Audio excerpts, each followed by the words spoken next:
Harshal Mehta story. ये कहानी है हर्षित मेहता की, जिसने सबसे बड़ा स्टॉक मार्केट घोटाला किया, साथ ही साथ देश का सबसे बड़ा घोटालेबाज बना। इसने एक नहीं दो नहीं पूरे 5,000 करोड़ का घोटाला किया।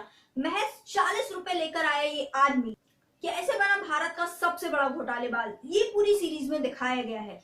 इस सीरीज की चर्चा होने की वजह एक और है, क्योंकि ये रियल घटने पर आधारित है। माना जा रहा है कि ये वेब सीरीज अपने आप पर एक कंप्लीट स्टोरी है हर्षल मेहता की, जिसमें दिखाया गया है उनके सफर को, कहां से उन्होंने शुरुआत की, कैसे कैसे की कड़ी जोड़ी, कि कैसे उन्होंने स्टॉक मार्केट को अपने हाथ में अपनी मुट्ठी में कंट्रोल किया, कैसे बैंक के लूप होल्स को पहचाना और पूरे भारत में राज किया।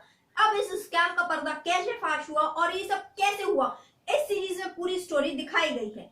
कहानी की शुरुआत होती है हर्षल मेहता से। गुजराती परिवार में जन्मा हर्षल कैसे मुंबई आया। जब ये मुंबई आया तो महज 40 रुपए थे इसके जेब में, पर इसका मानना था कि मैं हिस्ट्री बनाना चाहता हूँ और हिस्ट्री इतनी आसानी से नहीं बनती।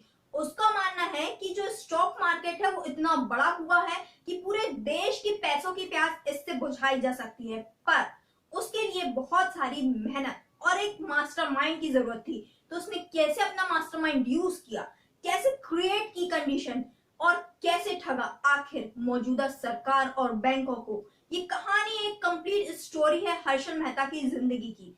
दिखाया गया है कि हर्षल मेहता किस तरीके से अपने आप में एक बोलते हैं बैंक इन्वेस्टर और एक मास्टरमाइंड था, जिसने बैंकों की ठगी के साथ साथ लोगों की आंखों में इतनी आसानी से धूल झोंका कि बैंक तो छोड़िए, आप मौजूदा सरकार को भी ठग रहे हैं। और इस स्कैम का पर्दा एक महज पत्रकार ने फाश किया।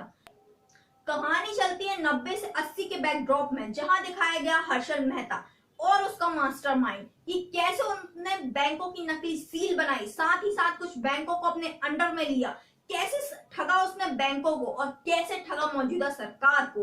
कहानी इंटरेस्टिंग है, सबसे ज्यादा एंगेज करते हैं तो इसके डायलॉग, सबसे ज्यादा आपको लुभाता है तो एक्टर की परफॉर्मेंस।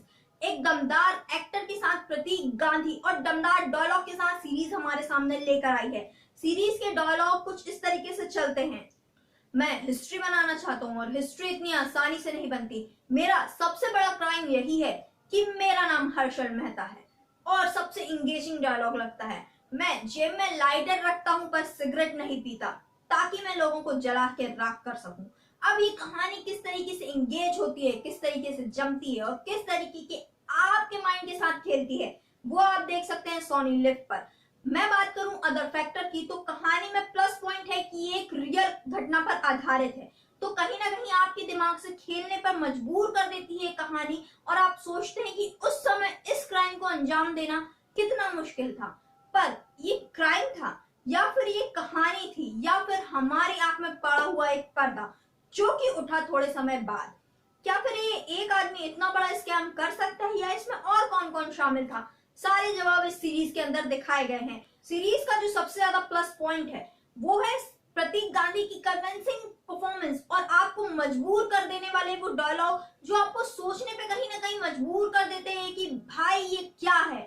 सबसे ज्यादा एंगेज करता है वो टेक्सचर, जो 19 और 80 के दौर का टेक्सचर दिखाया गया है, स्टॉक मार्केट दिखाया गया। अब तो सब ऑनलाइन है, बट उस टाइम जब ऑफलाइन थी और चीजों में लंबी लंबी लाइन लगती थी, किस तरीके से स्टोरी चलती है, पूरी स्टोरी दिखाई गई है। कन्विंसिंग पावर अच्छी है, गुड परफॉर्मेंस है।